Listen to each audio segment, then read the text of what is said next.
Hello YouTube family.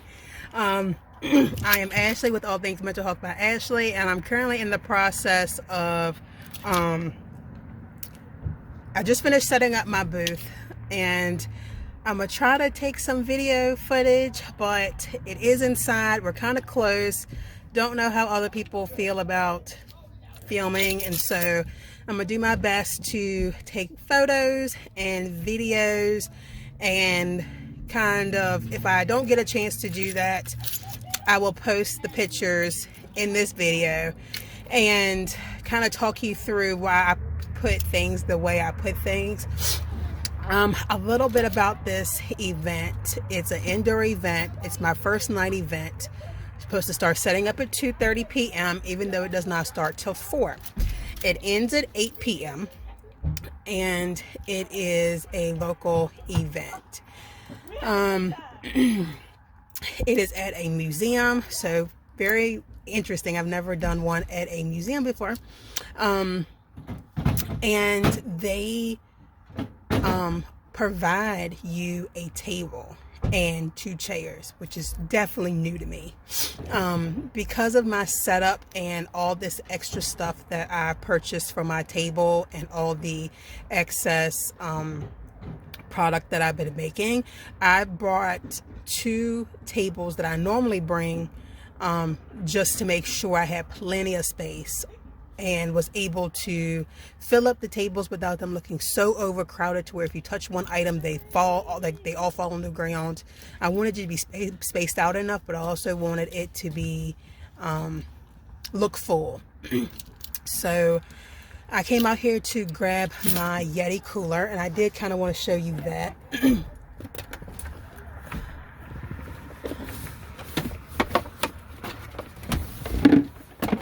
Okay, so here's my Yeti cooler, and in the video that I've already posted, I talked about the importance of bringing snacks, because you do not know if there's going to be a food vendor, and you don't want to leave your table, your booth too long. That was in my do's and don'ts video, so check that out. So I wanted to kind of show you what I have. Some little snacks. I did eat lunch around 1 o'clock, so that was lunch. I probably will not have dinner because it'll be way too late. So I did want to show you some of the snacks. I think that Food Lion is a Virginia thing. Correct me if I'm wrong, but I don't know if they have Food Lion outside of Virginia. So, but these are at Food Lion, which is where I love to shop. And they were 5 for $5. So just some cute snacks that I can snack on. I plan on being on my feet majority of the time. I probably should have added that in my do's and don'ts video, but one of the do's is to be on your feet, not sitting down, because people don't feel like that's welcoming. So being up, walking around, ready to mingle. I have a Fiber One bar, plenty of water, seltzer water. Staying hydrated is important. This is a evening event. It's been a long day. I've been up early and went to Michael's to get the crates that you will be seeing in this video. So I am already yarning, so I really need these snacks to help pick me up and get me ready. So I am going to leave and go head back inside, and just came out here to grab my Yeti cooler and kind of talk with you, just in case I wasn't able to kind of take live footage for you. So stay tuned. Hey YouTube, so I'm back. I am whispering, sorry, I don't want to kind of interrupt the other vendors, but I wanted to turn the screen around and kind of show you my setup a little bit. Okay, so here I have the 2 free bags for the first 2 customers that come by and purchase something. I have the sale slime here, the body washes up here, bar soaps, my cards, my prices. On the other side it shows the sales, and then bath bombs. I just got these crates from Michael's. So everything is together based off of, so all of the soaps are here, whipped body butters are here. I put the bath salts just kind of hanging around. All the scrubs are here, and then I have the smaller scrubs up here. I got the lip balms right here and the goodies for people to come by and grab. Some more bar soaps right there. I might move those bar soaps over there with the other bar soaps just so that they're kind of together. You see my business name. Lip balms kind of pouring out. Kind of looks nice. Christmas tree, and this is the sales section. Everything that I used to make that I no longer make, that's on sale. So that's kind of my setup. And I have my bags here. I always like to have two chairs. One for me to sit in over there, or yeah, sit in, and then one for me to kind of hold my bags in. Even though I plan on being right here where I am, standing up, so when people walk by I can go up and greet them. This is my first time doing the L shape. I usually don't have enough tables to do the L shape, so if you see it's an L. Now there's different types of shapes that you can do, and I may try to fit that into the video. I may try to post a photo in the video so that you can kind of see. I'll post a photo right here.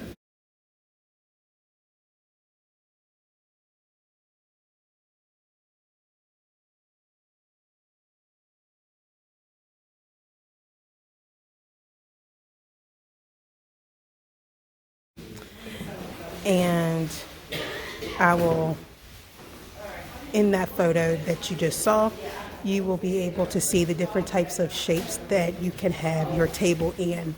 It also depends on the amount of space. So I never know 100% the amount of space that I'm going to have. So I just always err on the side of preparedness and bring as many tables as I can, and then if I need to take them down, I can.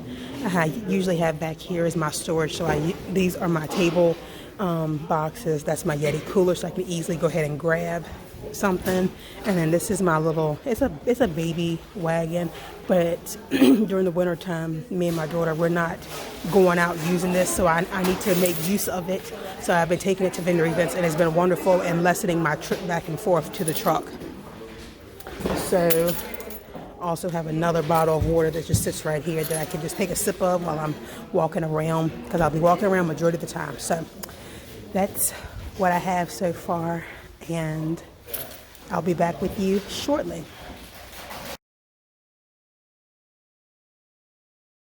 I know what I have in mind.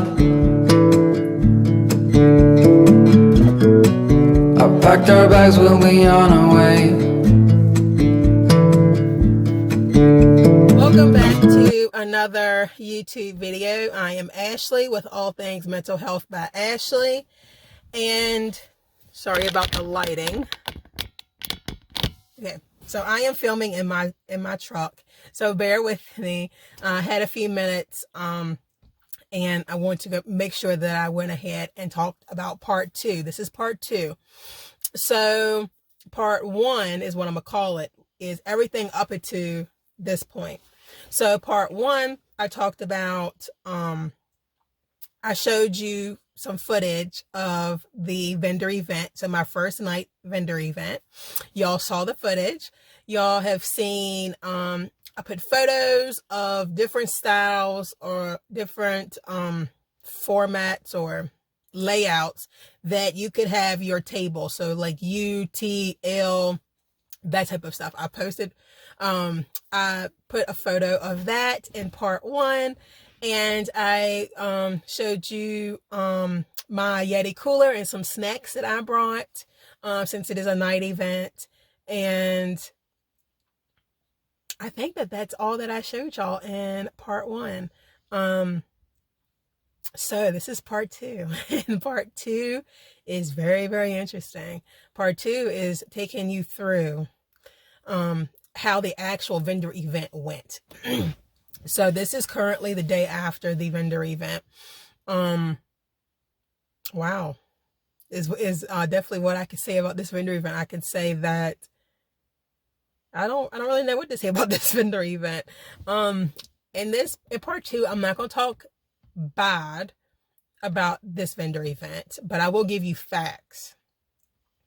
And this shows you how I messed up, how other vendors messed up, and how the coordinator messed up. So you will see all of that. Stay tuned. Okay, so let me kind of give you a little background story on how I even came about this event. So in my search for vendor events early on, I decided to join any local marketplace, yard sale group, anything like that on Facebook. So when you join one of those groups, if somebody posts in that group, it will come up on your news feed. So somebody had posted in this county's yard sale, marketplace, market, whatever page it was, and it showed up on my news feed. And I was like, oh my gosh, I didn't know that they were having an event in this town. I had did an event in this town in November. It was profitable. Let me try it again. Why not? So I reach out because so the flyer did not have any information on who to reach out to.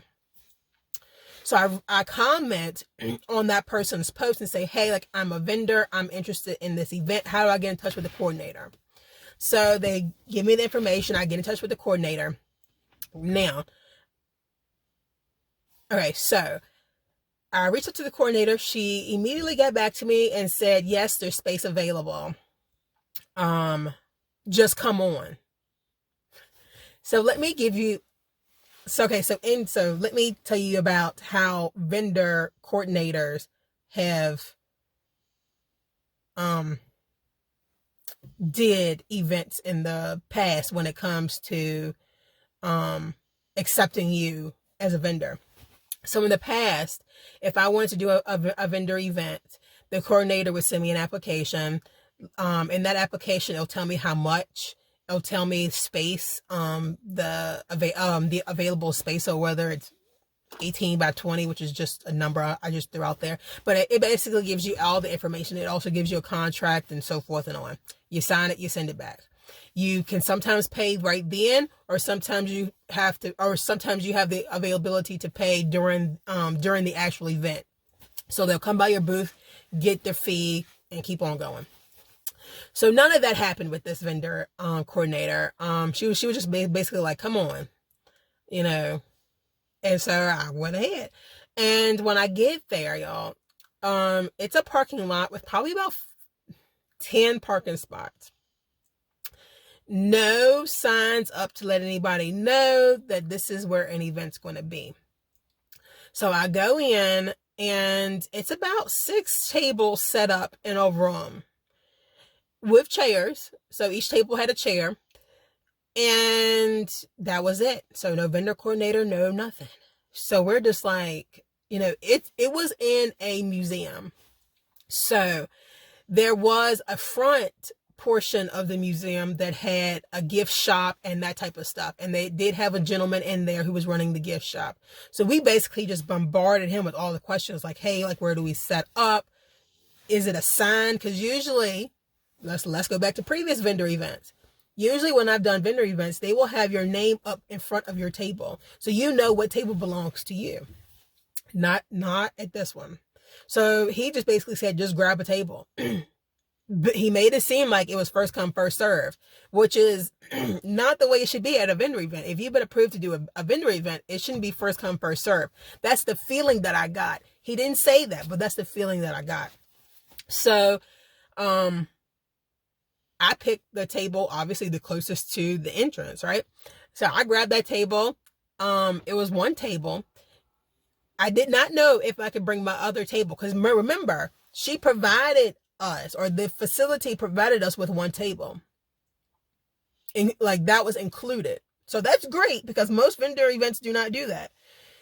However, I knew that one table was not going to be enough, because I am used to 2 tables. So I brought my 2 tables with me and I set it up, and I figured if I needed to break it down, if they say that that's an issue, then I will break it down. It's not the big of a deal. I'd rather be over prepared than under.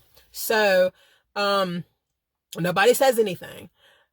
As people start coming in, we are all realizing that it's not enough space for everybody. So we're running out of tables, we're running out of chairs. They're asking people to squish in, like move your tables over.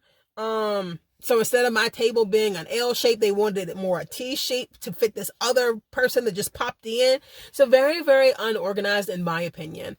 This vendor coordinator did not know who was going to be there. Because if they did, then they would have been prepared for, okay, if I know I have 15 vendors, I know I need 15 tables. Now, some of you may say, well, it probably would have been enough space if you hadn't brought me, if I hadn't brought 2 extra tables.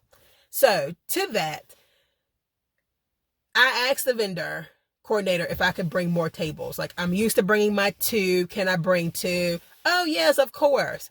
I talked to other vendors there. They asked the same thing. She says, yes, bring as many, tables as you need.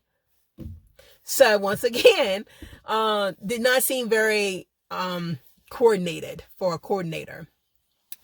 I did not know that this was her first event. Now, that's not necessarily a bad thing, but it's definitely something to note. It would have been nice going into this knowing that. So let's get into, I think I am ready to get into the event. So it's 4:00. Some people are still setting up. I'm all set up, ready to go. 4:00 comes, nobody. 5:00 comes, nobody. And y'all, I'm not exaggerating. When I say nobody, I mean nobody. I mean not one person. Not one person comes. Like, I'm serious. 5:00 comes, not one person. 5:30 comes, we have a few people. But don't get so excited, because those 2 people were the vendor's friends coming to talk, not to purchase. So we are all, by 30 minutes in, all the vendors, like, we're all looking at each other like, this has never happened to us before. Like, we have never been at an event, market, festival where 0 people are here. So obviously we go into panic mode because, like I said in the preparation video, you bring as much product as you can because you'd rather have too much than too little. So we have all hauled in every product that we have. Side note, some people had an event the day before and sold out. There was a baker who had an event the day before, sold out of everything that she had, stayed up all night, into the morning, into the evening, was late to the event because she was making so much more cookies, not bath bombs, but like hot chocolate bombs and cakes and all this other stuff. And literally, we are not getting any sales at this point. And so at this point, we go into panic mode because the only thing at this point that we know how to do is get on social media and try to do lives, try to do whatever we can to get people to know about this event. Because once we get into a few, like 30 minutes to an hour, vendors start talking. Like, we're like, what is going on here? Why is this happening? So of course, nobody's coming. So we go to eat. So other people are going to other people's, booth, and we're, they're starting up conversations like, hey, like, what's going on? Like, and, they're like, I don't know, but like, I don't think that it was very well advertised. And so we're all like, they're all having these conversations, and I'm like, I'm eavesdropping, obviously. 'Cause I'm like, what? Like, what do you mean it wasn't well advertised? Like, I saw it on social media. Now, mind you, before this event, I did look to see how advertised this event was. This event was the 17th. The first time this event was talked about on social media, on Facebook at least, was the 8th of December. So a week before. Now, some vendor coordinators like to do a month before. So a week before is a little late, from what I have seen. Now the vendor coordinator wants, in messaging back and forth on social media, when I had initially asked her to do this event, she did tell me to post it on my social medias. And of course, when I post every single day up until that event. So all my people knew. Whether they showed or not is another, situation, but I advertised it on both my business and my personal Facebook page. So, and I overheard other vendors say that they did the same thing. And so we were all just really concerned and just like stressed out because like we were not prepared for this.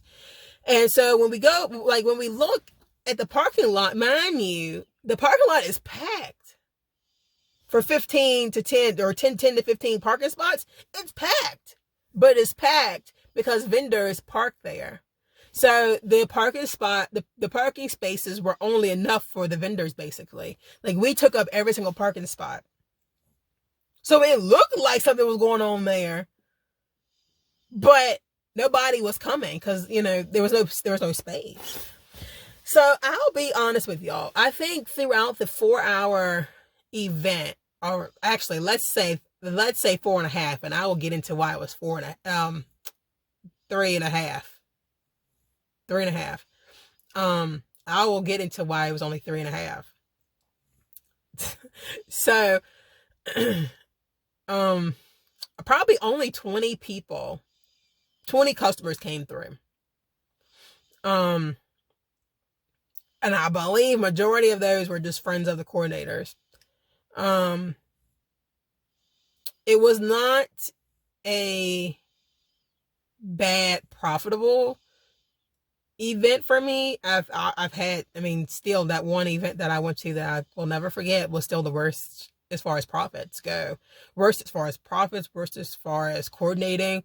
They didn't even know that I was like a vendor, so they just put me in somebody else's spot. I made one sale. So that one is still the not such a good one out of all of them that I've done so far. And this is number 7. So this one was not a bad profitable one at all, but I think it could have been more profitable if it was promoted well. And if there were signs up in front of the facilities, people knew that this was going on. And, maybe a newspaper ad, or maybe whatever, like more promotions going on so people would know that this, hey, like something is going on here. So obviously you can probably tell that all the vendors in there broke, but majority of the vendors broke. The one don't, which is talking not necessarily negatively, but some were negative about the event while at the event. It just is what it is. It was an event where we were all just like, what is going on? Like, oh my gosh, are we going to make one sale? Like, it was to that point where we were all nervous. So let's get into the second don't that of all the vendors broke. And I don't mean to laugh about it because it's not necessarily something that I'm proud of, but when you're put in a position like this, it's just like, what do you do? Around 7:05, vendors start packing up. And I'm looking like, what's going on here? Like, vendors are packing up and leaving. And I don't mean just packing up a few items so that they can get a head start on packing up. No, they packed it all up and started hauling it to their vehicles, to where literally it was just me and maybe 2 other vendors that were just like, Mind you, I mean, there's no customers in there. I mean, but they start leaving, and at that point, the coordinator comes around, because actually, I forgot to tell y'all, the coordinator had a booth. I don't know what she was selling, but she had a booth as well, and she just came around and started just apologizing. She, like, that was her, like, initial reaction. It's just to start apologizing because,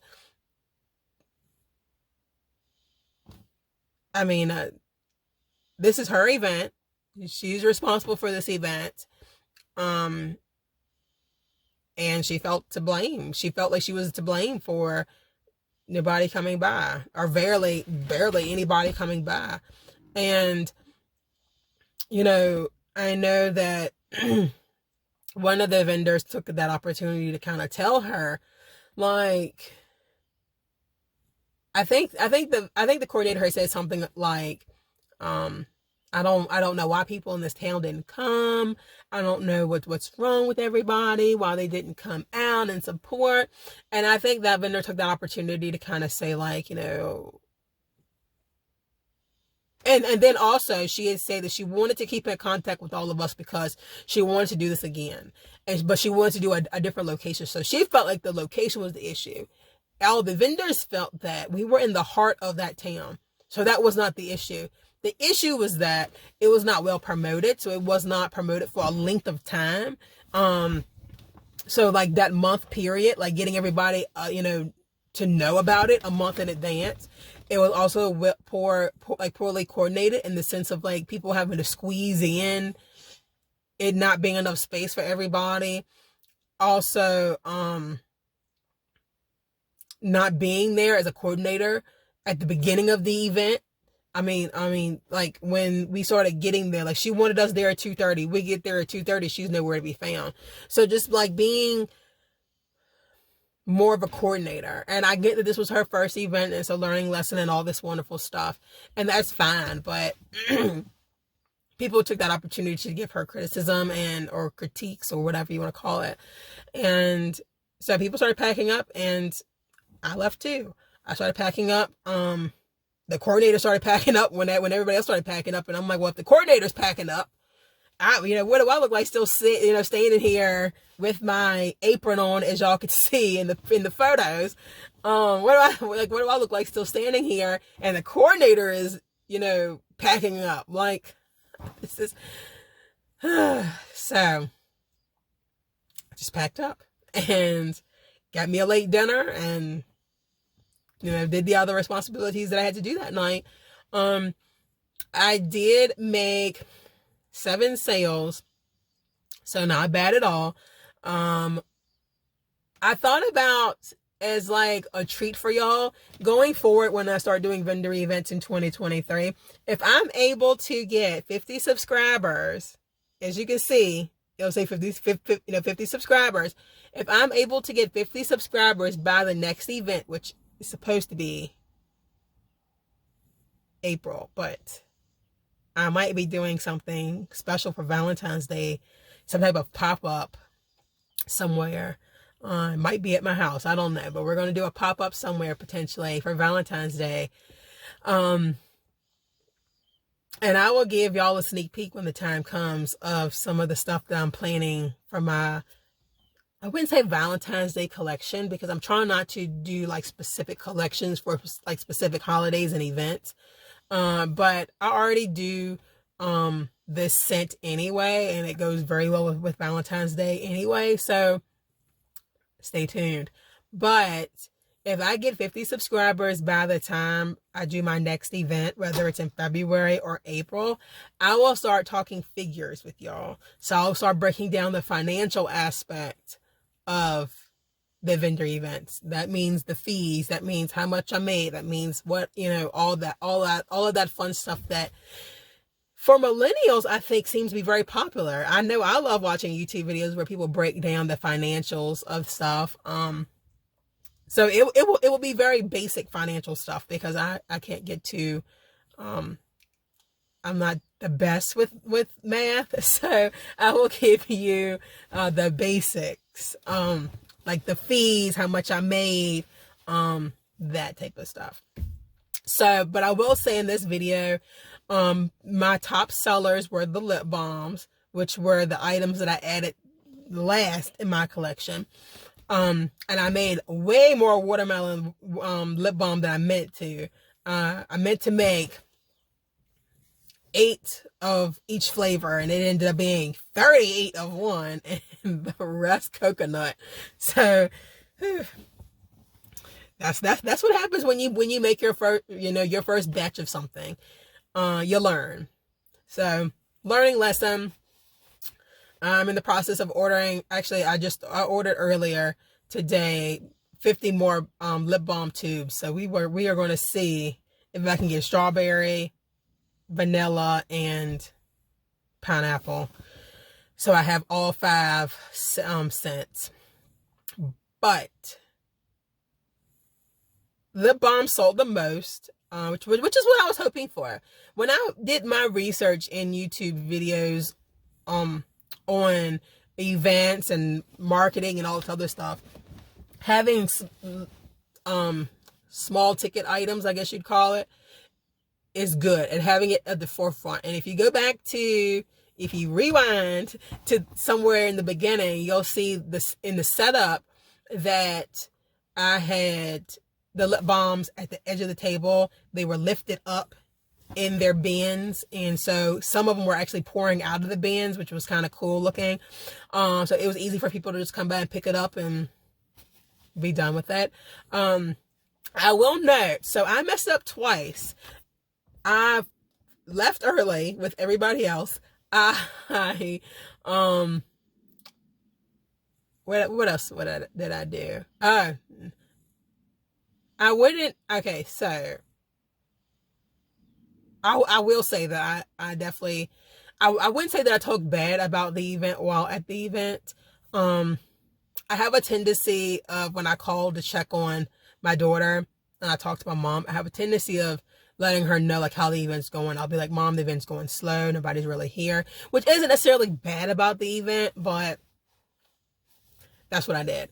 And I didn't really get into the gossiping like everybody else, but I definitely eavesdropped so I could hear, like, I had no idea that it wasn't promoted well. I had no idea that this is this person's first event. I had no idea about a lot of this stuff. So once again, I don't regret it. It was a profit. I still came out profitable. So, I mean, you can't really be upset necessarily about that. I'm sorry about the lighting, y'all. You can't really be, I'm so sorry, y'all. You can't really be upset about, a profitable event. It's definitely a learning lesson, and, we'll have to see in the future if I do it again. But, yeah. But I definitely got my name out there. Definitely met some great customers when they did finally come through. And gave a lot of my cards out. Made a lot of networking. Sometimes events isn't always about profit. It's about networking. So I made a lot of vendor friends and who invited me to their local markets, which I was already in the midst of doing anyway for that town. So I was able to add them on social media and all of that. So it was a profitable event, but I do want to showcase on my channel the good, bad, the ups and the downs. And so even though this event had a lot of all of those things in it, and I messed up, I still want to showcase that. My goal for my YouTube channel is to be honest with y'all, because that is the only way that I feel like I would be able to help y'all, is being honest. And if I mess up, I say I mess up. And another area that I've messed up on is as well prepared as I thought I was. You will always forget something. Thankfully, what I forgot wasn't that big of a deal because I had backups, but still, I have a table sign is what you call it, and I'll have it coming up right here. Okay, so now y'all just saw the table sign. I forgot that. I forgot it. As you see, it had my QR codes and that type of stuff. So it wasn't a big of a deal. I was able to whip out my phone for the people who wanted to pay Cash App and just had my QR code right there on my phone. So it wasn't a big deal, but it's something that I like to have on the table so people know the types of ways that they can purchase from me. So I did. So my first 2 customers, I did give them the 2 free items. Actually, my first, and you know what, y'all? I was really trying hard. And so backstory. I ordered Bay Rum fragrance oil for the men, for the people who like the masculine scent. Well, I had almost just as much male sales. Yeah, male sales. With the lavender, rose, grapefruit, and vanilla and eucalyptus scents than I had females. And which was super exciting for me because that has never happened. I never get a male sale. Men do not come by my booth and buy something. So I was thrilled when I had 2 men come by and purchase for themselves. I was like, yes, because I literally ordered Bay Rum just for the men because I felt like they weren't going to want the lavender, the eucalyptus, the rose, the vanilla, the grapefruit. The men got the grapefruit, they got the lavender, and I was like, yes.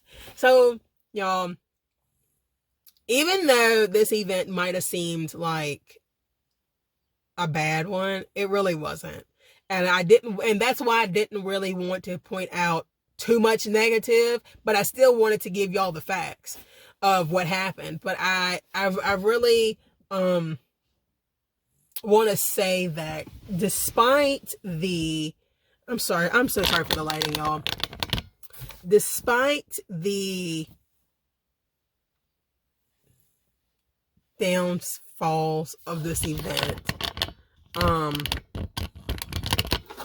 there was still networking, mail sales that I have never had before, profit, yeah.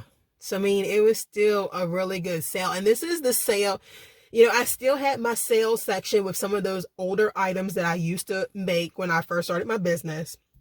None of those sold. All of my new products are what sold.